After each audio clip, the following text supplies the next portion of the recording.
তো আপনাদের সামনে আরেকটা ভিডিও নিয়ে হাজির হলাম। ভিডিওর থাম্বনেল থেকে অবশ্যই বুঝতে পারছেন ভিডিওটা কী হবে। আমি আজকে বানাতে যাচ্ছি পুরান ঢাকার শাহী লাচ্ছি। অবশ্যই পুরান ঢাকার শাহী লাচ্ছির জন্য অনেক মেটেরিয়ালস লাগে, দেখতেছেন তো অবশ্যই। তো আমরা প্রথম একটা দই নিলাম, বিট লবণ নিলাম, বাংলা লবণ নিলাম, আইস কিউব নিলাম, খেওড়া জল নিলাম, সুগার নিলাম, মিল্ক দুধ নিলাম এবং লেবু কুচি করে আনছি, লেবু নিব আর জিরার পাখি যেটা ওটা নিলাম। সো গাইস, আমার ভিডিওতে আপনি নতুন হয়ে থাকলে অবশ্যই আমার চ্যানেলটা সাবস্ক্রাইব করবেন। তো শুরু করে দাও কীরকম হয় সেই লাচ্ছিটা।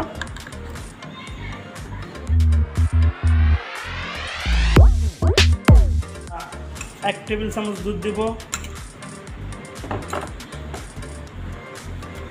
যেহেতু আমরা একটা লাচ্ছি বানাবো তার জন্য আমরা 3 টেবিল চামচ সুগার দিব, আইস কিউব দিব, অবশ্যই লাচ্ছিটা ঘন হতে হবে, 1 চিমটি বাংলা লবণ দিব, 1 চিমটি বিট লবণ দিব, একটু খেওড়া জল দিব,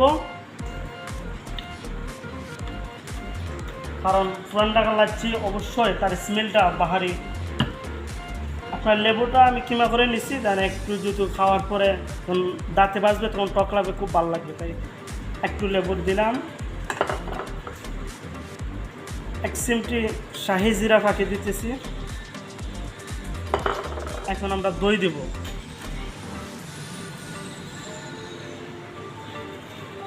ভালো ব্র্যান্ডের দই দিচ্ছে একটা।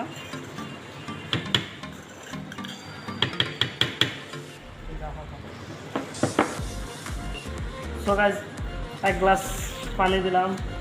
এখন আমরা ব্লেন্ডার করব।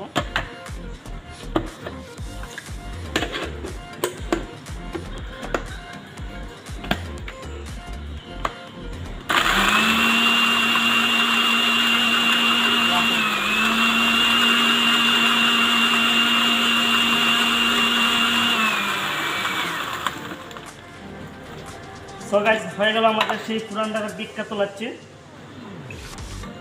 দেখেন খুব সুন্দর স্মেল এসেছে। আমরা ডেকোরেশনের জন্য একটু লেবু দিব উপরে, আর একটু জিরার পাখি দিব, যাতে স্মেলটা আসে। তো গাইস, হয়ে গেল আমাদের সেই বিখ্যাত পুরান ঢাকার লাচ্ছি।